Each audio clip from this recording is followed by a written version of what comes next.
आप देख सकते हैं हेयर के full automatic top load washing machine है। इस टॉप लोड वॉशिंग मशीन में कंज्यूमर की शिकायत है कि उनके कपड़ा जब स्पिन में जाता है, स्पिन के दौरान टब के अंदर से बहुत ज़्यादा मैल आता है, गंदगी आती है और गंदगी आके कपड़े में ये दोबारा से लग जाता है, तो कपड़ा उनका हाथ से फिर धोना पड़ता है। तो दोस्तों ऐसा क्यों होता है, आज मैं आप लोगों के सामने इसे प्रैक्टिकली करके दिखाऊँगा और ठीक करके दिखाऊँगा कि इसके अंदर बाकी कुछ हुआ है कि नहीं, या फिर ये कंज्यूमर का कुछ वहम है। तो दोस्तों आइए इस वीडियो को स्टार्ट करते हैं और इस वीडियो को कोशिश करते हैं कि पूरा देखने के बिना स्किप किए आप अगर इस वीडियो को देखते हैं तो आपको ये काफ़ी जानकारी आपको मिलेगी, क्योंकि आपके वॉशिंग मशीन में है अगर ये टप क्लीन, ड्रम क्लीन या फिर आपके डीप क्लीन वॉशिंग मशीन में नहीं है, उस प्रोग्राम नहीं है, तो अगर आपकी 1-2 साल के अंदर ही ऐसा कुछ प्रॉब्लम आ जाता है तो आप कैसे उसे ठीक कर सकते हैं, आज मैं आप लोगों के सामने यही प्रैक्टिकल करके दिखाऊंगा। तो दोस्तों देखिए, ये है वॉशिंग मशीन के पल्सेटर, ये होती है टब के अंदर होता है और ये नीचे देख सकते हैं ये मोटर है। मोटर के साथ ये जो पल्सेटर है, पल्सेटर इसमें अटैच किया जाता है स्क्रू के मदद से।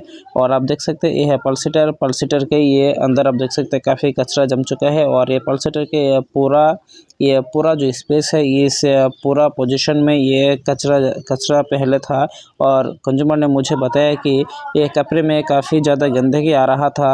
इस वजह से उन्होंने ये बिना कपड़े के ये जो वॉशिंग मशीन है, वॉशिंग मशीन में पाउडर दे दे के उन्होंने ये काफ़ी टाइम वॉश किया है। वॉश करने से थोड़ा बहुत इसमें गंदगी कम गई है, कचरा कपड़े में लगना ये कम गया है।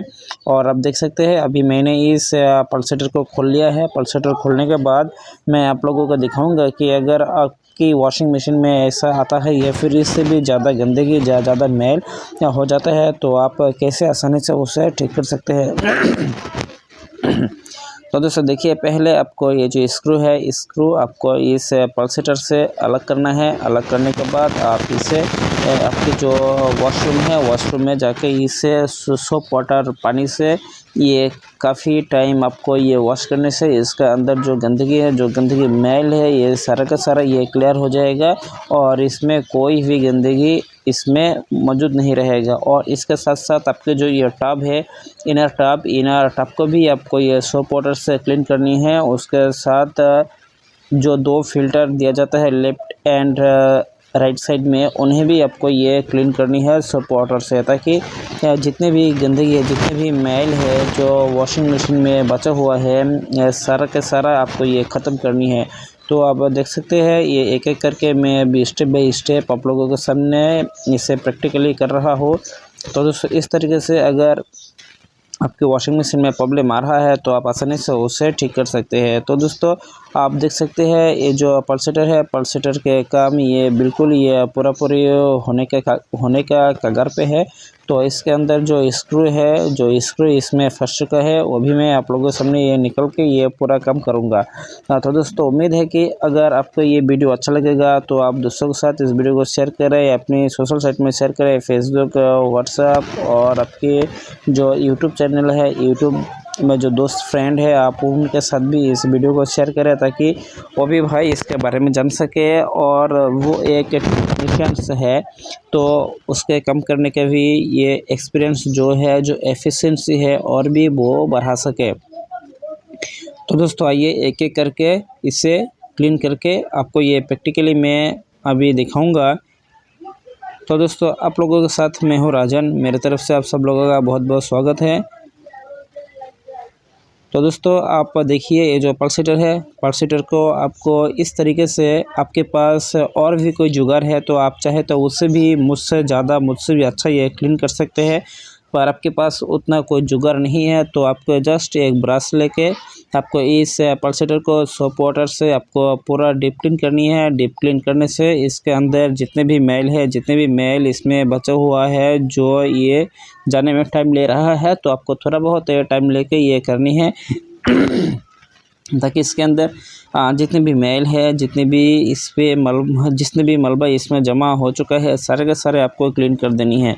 क्लीन करने से आपको एक एक करके ये जो सारा सिस्टम है, सिस्टम में से ये मैल ये जाना ये शुरू हो जाएगा और दोबारा वॉशिंग मशीन में 1-2 साल में मैल कपड़े में नहीं आएगा। जब स्पिन में जाएगा, स्पिन में ये डायरेक्ट ये कपड़ा को ये सुखा देगा, पर इसमें कोई मेल नहीं आएगा। तो आप देख सकते हैं पल्सेटर वॉश करने के बाद ये आपका जो टब है, जो वॉशिंग मशीन का ड्रम है, इस ड्रम को आपको क्लीन करनी है। तो आप देख सकते हैं मैं अभी सोप वाटर से मैंने अभी इसे क्लीन कर रहा हूँ।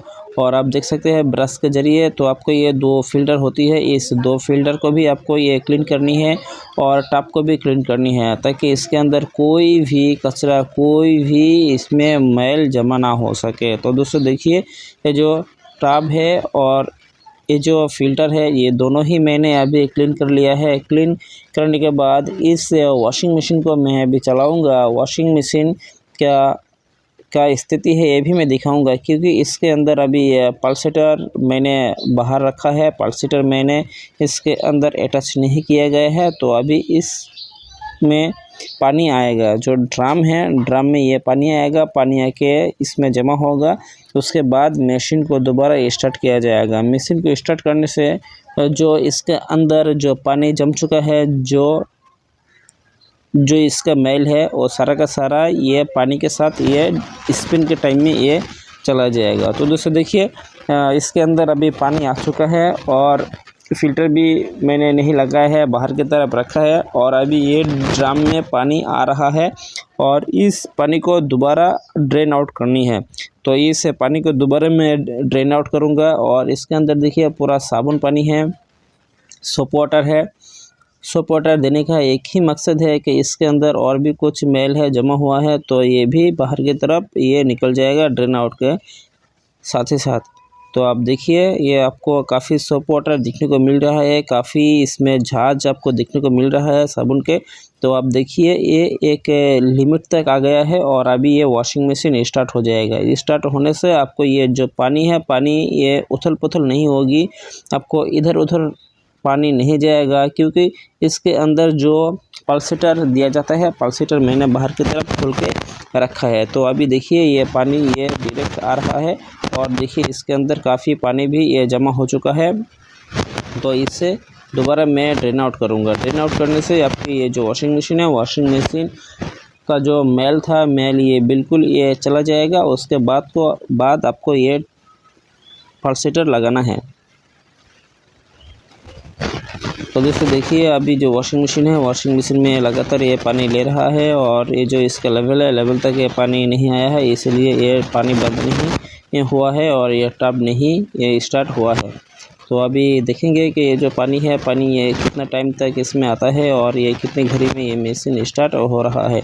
तो अभी देख सकते हैं मैंने अभी इसे क्विक में दिया है, ताकि जो काम है, काम ये जल्द से जल्द हो सके, जल्दी हो सके। तो इसलिए मैंने क्विक में दिया है। अगर आपके पास थोड़ा टाइम कम है तो आप भी क्विक में देके आप इस प्रक्रिया को समाप्त कर सकते हैं या ठीक कर सकते हैं। तो दोस्तों देखिए पानी अभी लगातार ले रहा है और ये जो इसका एक प्लास्टिक का नॉब दिखा जाता है, तो इस पोजीशन में आने से ही ये मशीन दोबारा ऑटोमेटिकली स्टार्ट हो जाएगा।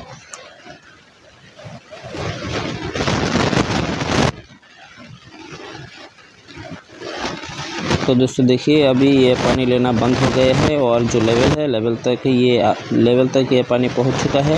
पानी ये पहुंचने से ही जो वाटर यूनिट बाल्ब मोटर है, बाल्ब मोटर ये सप्लाई बंद कर दिया है और ये ड्रम अभी घूम रहा है। क्योंकि ड्रम जो अभी घूम रहा है आपको ये पता नहीं चलेगी, क्योंकि इसके अंदर जो पल्सेटर है, पल्सेटर वो अभी गायब है। पल्सेटर ये बाहर की तरफ लगाया गया है और अभी इस पानी को मैं दोबारा स्पिन करूँगा। स्पिन करने से सारा का सारा ये पानी बाहर की तरफ ये ड्रेन आउट हो जाएगा। ड्रेन आउट होने से जो भी इसमें अवशेष जो कचरा है, जो मैल है इसके अंदर जमा हुआ था, ये भी ये पानी के साथ ही ड्रेन आउट हो जाएगा। तो दोस्तों देखिए पानी अभी धीरे धीरे करके ये घटेगा और ये पानी भी घट रहा है। पानी जाने में 1 से 2 मिनट टाइम लगेगा। उसके बाद ये जो मशीन है फुल्ली स्पिन में चला जाएगा। और आप देख सकते हैं जो इसका लाइट है, लाइट अभी स्पिन अभी ये ग्लो कर रहा है। और आप देखिए जो पानी है, पानी ये धीरे धीरे करके ये कम रहा है। तो आप देख सकते हैं ये जो पानी है, पानी ये बहुत ही ज़्यादा कम चुका है और ये मशीन ये पूरा आपको क्लीन देखने को मिल रहा है। तो आपको ये क्या करनी है, थोड़ा बहुत आपको टाइम लेके ये काम करनी है। तो दोस्तों ये वीडियो आप लोगों के पास कैसा लग रहा है आप मुझे नीचे कमेंट करके बताइए। अच्छा लगे है तो दोस्तों के साथ इस वीडियो को शेयर करें। और आप इस फील्ड में नए हैं और काम नए सीख रहे हैं तो आप इस वीडियो को देखिए। तो आपको देखने से आपको काफ़ी एक्सपीरियंस होगी, काफ़ी आपको एफिशिएंसी इस फील्ड में बढ़ा सकते हैं, यही मेरा कहना है। तो आप देख सकते हैं पूरा का पूरा पानी ड्रेन आउट हो चुका है। आप देख सकते हैं ये फुल्ली क्लीन हो चुकी है।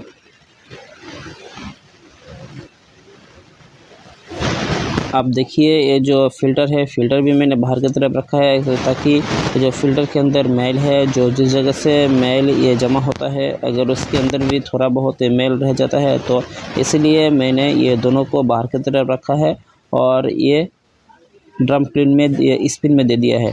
तो दोस्तों अभी देख सकते हैं मशीन अभी स्पिन में जा रहा है, मशीन स्पिन हो गया है। और अभी देख सकते हैं ये जो ड्रम है डीप क्लीन हो चुकी है, फुल्ली क्लीन हो चुकी है, फुल्ली क्लीन। अभी इसके अंदर कोई भी कचरा, कोई भी मैल इसमें मौजूद नहीं है, कोई भी मैल इसमें जमा नहीं है। तो आप देख सकते हैं ये जो पल्सेटर है और फिल्टर है ये दोनों ही इस पोजीशन में मैं इसे सेटअप कर दूंगा। दोनों ही सेटअप कर देने से आपको ये मशीन जो है 100% क्लियर हो जाएगा। 100% आपकी ये जो प्रॉब्लम थी पहले, ये प्रॉब्लम ये हमेशा के लिए ये गायब हो जाएगा। कम से कम 1-2 साल आपको ये दोबारा ये काम करना नहीं पड़ेगा। तो दोस्तों देख सकते हैं इसी तरीके से आपको ये स्टेप बाय स्टेप करनी है और आपको ये सेटअप करना है ताकि इसके अंदर एक नट बोल्ट होती है। अगर नट बोल्ट अगर ये सही तरीके से नहीं फंसता है तो आपको ये जो ड्रम है, जो टब है, जो ये जब बैलेंस करेगी, जब घूमेगी तो ये पल्सेटर खुद इसमें से आउट हो जाएगा, ये लूज होके ये बाहर की तरफ चला जाएगा, आ जाएगा। तो दोस्तों इसीलिए आपको ये पल्सेटर सही पोजीशन में इसमें सेटअप करनी है, बैठाना है। उसके बाद आपको जो स्क्रू है, स्क्रू आपके सही तरीके से प्रॉपर तरीके से आपको ये टाइट करना है। अगर प्रॉपर तरीके से टाइट नहीं होता है या तो ये जो पल्सेटर ये नहीं घूमेगी, और घूमेगी तो ये बहुत ही कम स्पीड में घूमेगी और एक समय ये पल्सेटर बाहर की तरफ ये उड़ जाएगी। तो ये दूसरे 2 फिल्टर है, पल्सेटर लगाने के बाद आपको ये से 2 फिल्टर जो लेफ्ट हैंड साइड होती है और जो राइट हैंड साइड होती है इस जगह आपको ये सेटअप कर देनी है। और सेटअप करना बहुत ही ईजी है। आप इसे नीचे रख के इस नॉब को आपको नीचे की तरफ प्रेस करने से ये अंदर ये घुस जाएगा और ये आसानी से सेटअप हो जाएगा। और सेम यही है ऑप्शन, देखिए ये नीचे की तरफ पुश किया है और अंदर की तरफ मैंने पुश किया है। तो ये जो फिल्टर है, फिल्टर ये बिल्कुल वॉशिंग मशीन में ये सेट हो गया है। और अभी देखिए दोबारा मैं इस मशीन स्टार्ट करूँगा। और आपसे और एक रिक्वेस्ट है, जब भी आप वॉशिंग मशीन को ये जो ढक्कन है, ढक्कन आप ऊपर की तरफ उठाइए तो उसे जोरपूर्वक, प्रेशरपूर्वक के नीचे ना लगाए। तो दोस्तों देखिए ये जो हाइड्रोलिक ये ऑटोमेटिकली धीरे करके ये वॉशिंग मशीन के साथ अटैच होता है और ये आसानी से ही ये लग जाता है। अगर आप इसमें जोरपूर्वक आप इसमें प्रेशर क्रिएट करते हैं, प्रेशर डालते हैं तो ये जो ढक्कन है, ढक्कन ये ख़राब होने के चांसेस है, टूटने के भी चांस बहुत ज़्यादा होती है। तो आप देख सकते हैं जो मशीन है, मशीन अभी फुल्ली क्लीन हो चुकी है और फुल्ली अभी ये परफेक्ट हो चुका है। तो दोस्तों ये वीडियो आप लोगों के पास कैसा लगा आप मुझे नीचे कमेंट करके बताइए। अच्छा लगा है तो दोस्तों के साथ शेयर करें और इस विषय में अपनी क्या राय है। अगर एक काम आपको अच्छा लगा है तो आपकी इस विषय में क्या राय है तो आप मुझे नीचे दे सकते हैं अपने कमेंट बॉक्स में। और अच्छा लगा है तो दोस्तों के साथ इस वीडियो को शेयर करें ताकि आपको साथ साथ उस भाई को भी इसके बारे में जानने का अवसर मिल सके और वो भी इस विषय में जान सके। तो दोस्तों आप देखिए जो वॉशिंग मशीन है, वॉशिंग मशीन अभी बिल्कुल ही अभी ये चल रहा है। और आप देख सकते हैं जो टब है, टब के अंदर पानी अभी उथल पुथल हो रही है। तो ये मशीन बिल्कुल ठीक है। तो दोस्तों आज के लिए इतना ही। नमस्कार, धन्यवाद। मिलते हैं किसी